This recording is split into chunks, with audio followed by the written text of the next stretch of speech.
زانی کو سنگسار کرنا جو ہے بالکل قرآن سے بھی ثابت ہے اور حدیث سے بھی ثابت ہے۔ قرآن یہ کہتا ہے کہ جو میرا نبی حکم دے وہ بھی میرا حکم ہوتا ہے، وہ اپنی طرف سے نہیں دیتا۔ تو حضور نے باقاعدہ رجم کی ہے۔ غسل جنابت کی وجہ سے فجر کی نماز دیر سے پڑھتا ہوں، بالکل غلط بات ہے۔ آپ جلدی غسل کر کے نماز وقت پہ پڑھا کریں۔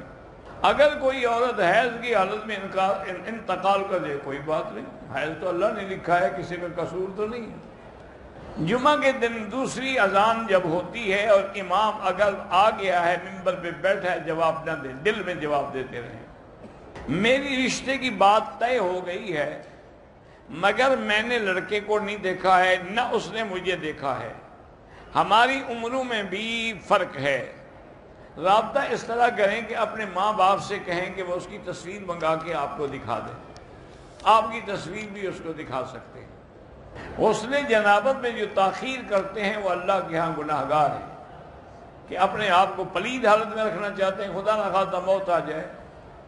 ہم نے گھر میں ایک ڈبہ رکھا ہوا ہے کہ بچوں کو بھی عادت ہو، تو اس میں ہم تھوڑے تھوڑے پیسے روز ڈالتے ہیں، بچے بھی ڈالتے ہیں ہمیں دیکھ کے۔ جب مہینے دو مہینے میں اکٹھے ہو جاتے ہیں پھر ہم خیرات کرتے ٹھیک کرتے ہیں ہم، اچھی بات۔ میری ایک استاد ہے، وہ بڑی اچھی عادات ہیں اس کی، اور مجھے بھی بہت اچھی لگتی ہے، لیکن عیسائی ہے، اس کے دعا کر سکتی ہے، اللہ اس کے اسلام نصیب کرے۔ عورتوں کو تبلیغ میں وقت لگانا چاہیے۔ عورت پر جسم کا کتنا حصہ سر سے لے کر پاؤں تک چھپانا چاہیے۔ بہرحال مسجد الحرام ہو یا مسجد نبوی ہو، قضا نمازیں پڑھیں گے آپ تو 1,00,000 کا ثواب ملے گا، یہ نہیں کہ ایک نماز پڑھو تو 1,00,000 ادا ہو جائے۔ کوئی بھی سامان قسطوں پہ لے سکتے ہیں، ہاں لے سکتے ہیں۔ عورتیں ناپاکی کی حالت میں قرآن نہیں پڑھ سکتی، بطور دعا پڑھ سکتی ہیں۔ اگر داڑھی امام کی چھوٹی ہو تو بہتر یہ ہے کہ اس کو امام نہ بنایا جائے۔ ایک لڑکا ایک لڑکی سے محبت کرتا ہے، لڑکی کو پتہ ہے، کیا وہ جا کے اس کو کہہ سکتا ہے؟ نکاح کے لیے تو کہہ سکتا ہے، ویسے نہیں کہہ سکتا۔